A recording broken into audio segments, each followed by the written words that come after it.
This is the morning of the 23rd of November. Clip put up by Fuga Cake House. That's interesting. The last word with Lawrence O'Donnell, 11/22/2025. Let's have a listen. This plays for about 23 minutes. Don't know how much I'm going to play. Depends on what I hear. But you'll have it to listen to its entirety. I'm getting really gun shy when I try to download. A lot of times it crashes. I don't want to waste 23 minutes. Confessed today. In one of his emails, Jeffrey Epstein said Donald Trump knew about the girls. And today, Donald Trump told us that he knew Jeffrey Epstein was, quote, a sick pervert, end quote. Sitting beside Saudi Arabia's dictator, desperately trying to divert attention away from the Epstein files vote today, Donald Trump said for the first time that he knew about Jeffrey Epstein before Jeffrey Epstein was ever charged with a crime. As far as the Epstein files is, I have nothing to do with Jeffrey Epstein. I threw him out of my club many years ago because I thought he was a sick pervert. But I guess I turned out to be right. Jeffrey Epstein says that he was Donald Trump's closest friend for 10 years, but that friendship ended before Jeffrey Epstein was ever charged with a crime. Donald Trump claims that Jeffrey Epstein was banned from Donald Trump's Florida club before Jeffrey Epstein was ever charged with a crime. And so Donald Trump's huge change in his testimony today about Jeffrey Epstein is that he's now saying he knew about Epstein after saying he knew nothing about Epstein. Donald Trump's confession is just one of the things that made today the worst day of the Trump presidency. It's over. The Trump presidency, as we have known it, is over. Donald Trump's reign of terror in Congress is over. It is fitting today that Donald Trump was sitting beside a murderous dictator in the Oval Office when his dictatorship ended in the House of Representatives and then in the United States Senate. No president has had more dictatorial power over his political party in the House of Representatives and in the Senate than Donald Trump has had. And now that is over. Because an obscure Republican member of the House, Thomas Massie of Kentucky, decided to stand up to Donald Trump this year. And he is still standing tonight after Donald Trump has spent the year trying to destroy him. And now what every Republican has seen is that Thomas Massie has not just stood up to Donald Trump, he has beaten him. Thomas Massie was just another powerless member of the House of Representatives when the year began, and now he has done what other Republicans tried to do in 2016 when Donald Trump ran for president and failed. Thomas Massie has beaten Donald Trump. Thomas Massie has humiliated Donald Trump. In 2016, when Republicans were running against Donald Trump for the presidential nomination, they showed not only that they wanted to beat him, but that they hated him. Donald Trump is a con artist. The party of Lincoln and Reagan and the presidency of the United States will never be held by a con artist. You know how you make America great again? You know who said that? That was little Marco. That was little Marco. And Trump chose him as Secretary of State. Huh? Well, let's listen to what Lindsey Graham has to say. Tell Donald Trump to go to hell. This man is a pathological liar. He doesn't know the difference between truth and lies. The man is utterly amoral. Let me finish this, please. The man is utterly amoral. Morality does not exist for him. That's Ted Cruz. Each one of those cowardly Republicans eventually sold their souls to Donald Trump, and now they publicly worship him. And tonight they can look at Thomas Massie and see the man who they wish they could be. The Republican who beat Donald Trump and humiliated Donald Trump. Republican Marjorie Taylor Greene, an enthusiastic Trump supporter, broke ranks and joined Thomas Massie's crusade to release the Epstein files. And Donald Trump tried to destroy her and is still trying to destroy her, as he is still trying to destroy Thomas Massie. And Marjorie Taylor Greene is still standing today. And today, Marjorie Taylor Greene beat Donald Trump. And every Republican in the House and the Senate watched Marjorie Taylor Greene beat Donald Trump and humiliate him today, crush him. And Marjorie Taylor Greene is still standing. The man sitting beside Donald Trump in the Oval Office today, part of the dictator family that has been running Saudi Arabia since 1932, has been known to have people killed for less than what Thomas Massie and Marjorie Taylor Greene did to Donald Trump today. Dictators need fear. Dictators cannot operate without fear. And Republicans in the House and the Senate have now learned that Donald Trump is not as scary as they all thought he was. And that is the beginning of the end of dictatorial power for Donald Trump in Republican government. The Republican governor of Texas today learned that Donald Trump's idea to gerrymander districts in Texas turned out to be a disaster when a federal appeals court ruled against the Republican racially based gerrymander of congressional districts in Texas. And so Donald Trump's crazy plan to win the House of Representatives next year by simply creating more Republican districts isn't working. And the Texas governor tonight knows that he made a huge mistake by following dictator Trump's orders. And in a country where Republican members of Congress will have to face the voters next year, a dictator with a 38% approval rating cannot be allowed to have dictatorial power over his party. And so it's over. The Trump presidency, as we have known it, is over. Yes, the cruelty will continue. Yes, Donald Trump will continue to refuse to send the food relief that we have been sending for generations to populations in famine around the world. He will let those people starve. Yes, Donald Trump's immigration enforcement reign of madness will continue, but Donald Trump's dictatorial power over Congress will not continue. Today, Donald Trump is the biggest loser in presidential history on legislation passed by both the House and the Senate that is a direct rebuke of the president. No president has ever suffered a personal rebuke on legislation anywhere close to the enormity of what Donald Trump suffered today.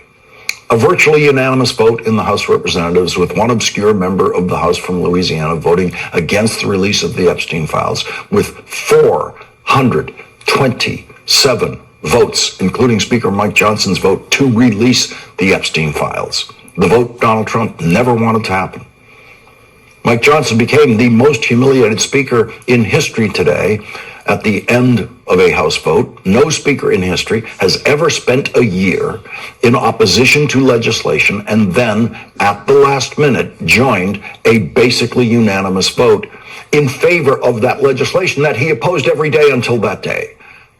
Mike Johnson spent the year doing Donald Trump's dirty work in the House of Representatives by blocking any chance for a vote on releasing the Epstein files. And then when the vote was forced upon him, Mike Johnson completely surrendered. And then Mike Johnson was doubly humiliated in his surrender today after he said this.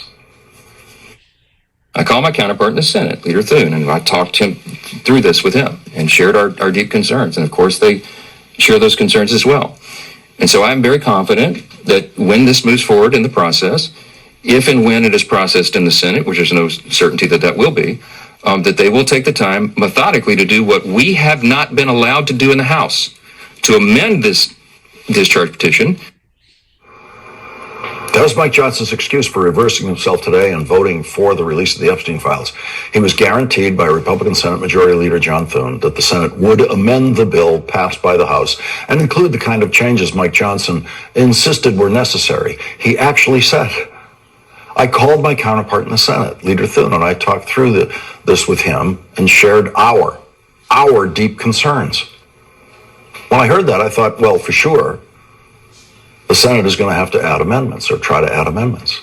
And now I know someone is lying. Either Mike Johnson is lying about that phone call, or John Thune lied to Mike Johnson on that phone call, because John Thune had no intention of offering amendments to the House bill. And now we have all the evidence we could possibly ask for that John Thune was the person who convinced Donald Trump that it was all over. Viewers of this program last night heard me lay out the scenarios similar to what happened when Republican President Richard Nixon was told by Republican Senate Leader Hugh Scott Richard Nixon would lose an impeachment verdict vote in the United States Senate, if it came to that. And that is when Richard Nixon decided to resign the presidency the next day. John Thune must have communicated to Donald Trump over the weekend, directly or indirectly, that the vote against him on the Epstein files in the United States Senate was going to include most, if not all, Republicans. And that is when Donald Trump put out his tweet saying that Republicans in the House should vote to release the Epstein files. He only would have done that if Donald Trump knew there was absolutely no hope that the United States Senate could stop this vote. And today, the Senate vote was unanimous. It included every Republican. The United States Senate voted unanimously to pass the identical bill passed in the House of Representatives earlier today.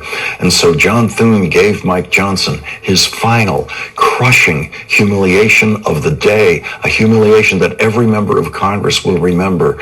No Republican in the House of Representatives can ever trust their Republican speaker when he says the Senate will amend the bill the way we want it amended.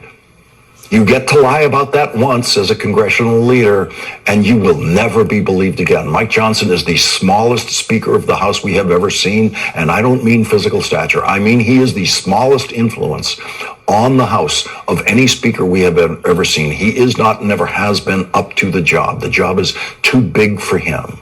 And any Republican who didn't know that yesterday knows it today.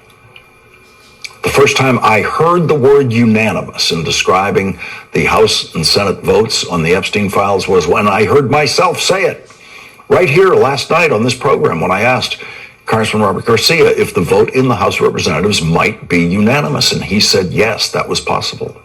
And that's how far we had come from late last week, when by the end of the week, the most anyone was suggesting was that the possibility of maybe 100 Republican votes instead of the 216 Republican votes in the House today to release the Epstein files. And then I heard myself use the word unanimous last night when I asked Senator Amy Klobuchar if the vote in the Senate might turn out to be unanimous, and she said yes, it might be. We have never seen a reversal like this in the history of the presidency or in the history of the Congress, and especially the Senate, because Republican senators, except for two, are on record as having been forced to vote against the release of the Epstein files this year. Chuck Schumer forced a vote in September in the Senate on releasing the Epstein files, and the vote was 51 to 49 against releasing the Epstein files, with every Democrat voting to release the Epstein files and all but two Republicans voting against the release of the Epstein files. Susan Collins voted against the release of the Epstein files. Rand Paul and Joshua Hawley were the only Republican senators who voted to release the Epstein files. And so they were the only Republican senators who didn't reverse their votes today in the United States Senate. And so Susan Collins and other Republicans running for re-election next year will be claiming that they voted to release the Epstein files, and their opponents will be able to say accurately, well, first you voted against the release of the Epstein files. The dictator got Susan Collins all tangled up in his mess this year. And she voted against releasing the Epstein files before she voted in favor of releasing the Epstein files today. The Republican dictator of the Republican Senate got 51 Republicans to foolishly vote against the release of the Epstein files before they all voted for the release of the Epstein files today. And it is very important that you see how that vote occurred today in a standard-sounding unanimous consent request submitted by the Senate Minority Leader. A unanimous consent request submitted by the Senate Minority Leader are almost always immediately rejected by the majority, but not today. The only way you can really see what happens in the Senate chamber is by being in the Senate chamber. The video cameras are always leaving something out of the frame. The best Senate reporters spend real time in the press gallery above the Senate floor, looking down with a view of everything that happens in the room, the best view of everything that happens in the room. Stephen Groves of the Associated Press set the stage this way, quote, "Just before Senate Democratic leader Chuck Schumer called to pass the bill by unanimous consent, Oklahoma Senator Mark Wayne Mullen, a Republican who is close to Trump, walked in the chamber and gave Schumer a thumbs up. He then walked over to Schumer and shook his hand." Here is that handshake on video.